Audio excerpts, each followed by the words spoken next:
انسان ہمیشہ سے یہ سوال کرتا آیا ہے کہ ہم کہاں سے آئے، یہ دنیا اور یونیورس کیسے بنا، اور کیا ان سب کے پیچھے کوئی ہائر پاور ہے؟ کچھ لوگ کہتے ہیں ہاں، اور کچھ کہتے ہیں نہیں، اور کچھ کہتے ہیں ہمیں نہیں پتہ۔ آج ہم بات کریں گے ایتھیزم اور ایگنوسٹکزم کی ہسٹری کے بارے میں، یعنی انسان کی سوچ کا سفر قدیم زمانے سے آج تک۔ دوستو، ہزاروں سال پہلے قدیم یونان میں لوگ یونیورس کو سمجھنے کی کوشش کرتے تھے۔ ان کا طریقہ تھا سوچ اور لاجک۔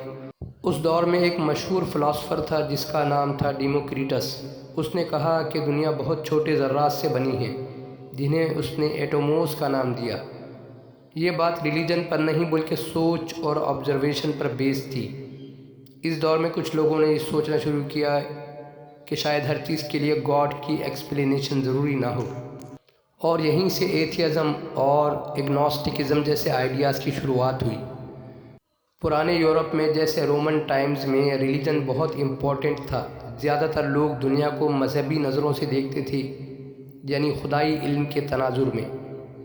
لیکن کچھ فلاسفرز نے کہا کہ چیزوں کو نیچرل طریقوں سے بھی سمجھا جا سکتا ہے۔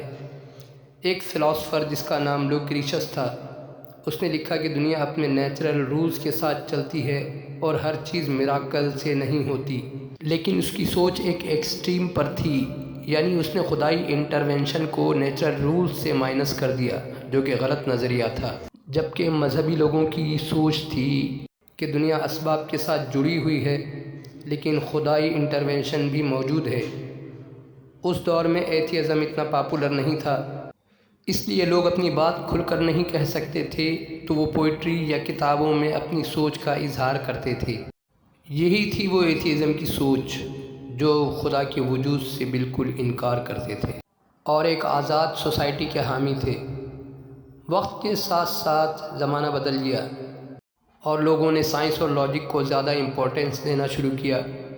جیسے گلیلیو اور کوپرنیکس جیسے سائنٹسٹ نے پلانٹس اور یونیورس کو اسٹڈی کیا اور دکھایا کہ بہت سی چیزوں کو نیچرل رولز سے سمجھا جا سکتا ہے۔ اس دور میں ایک نئی سوچ پروان چڑھی، ایگنوسٹکزم۔ اس کا مطلب تھا کہ میں نہیں جانتا کہ خدا ہے یا نہیں۔ اب بات کرتے ہیں چارلس ڈارون کی۔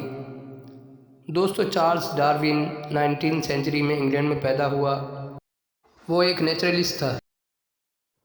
اس نے پلانٹس، اینیمل اور نیچر کو اسٹڈی کیا اور تھیوری دی کہ ایوولوشن بائی نیچرل سلیکشن، یعنی نیچرل سلیکشن سے جاندار ایوالو کر کے ایک نئی شکل میں تبدیل ہوتے ہیں۔ اپنی زندگی کی شروعات میں ڈارون ایک بلیور تھا، لیکن وقت کے ساتھ ساتھ وہ شکوک و شبہات کا شکار ہو گیا۔ لیکن اس نے اوپنلی کبھی اپنے آپ کو ایتھیسٹ نہیں کہا۔ اس کا فوکس تھا کہ زندگی کیسے تبدیل ہوتی ہے۔ وہ نیچر کو سمجھنا چاہتا تھا۔ اس نے خدا کے بارے میں خاموشی اختیار کی۔ اکثر لوگوں کے خیال میں ایگنوسٹک مانا جاتا ہے۔ اب آتے ہیں موجودہ دور میں۔ اس دور کا سب سے مشہور ایتھیسٹ رچرڈ ڈاکنز، جو کہ 1941 میں پیدا ہوا۔ وہ ایک بائیولوجسٹ تھا۔ اپنی کتاب دی سیلفش جین میں اس نے لکھا کہ جینز اپنی سروائیول کے لیے کام کرتے ہیں۔ وہ ایک پبلک تھنکر بھی ہے۔ اس نے ریلیجن اور خدا کے کانسیپٹ پر اوپنلی بات کی اور اپنے آپ کو ایتھیسٹ کہا، اور اپنی ایک کتاب دی گاڈ ڈیلیوژن میں اس نے لکھا کہ لوگوں کو بیلیف سے زیادہ ایویڈنس اور ریزن پر بھروسہ کرنا چاہیے۔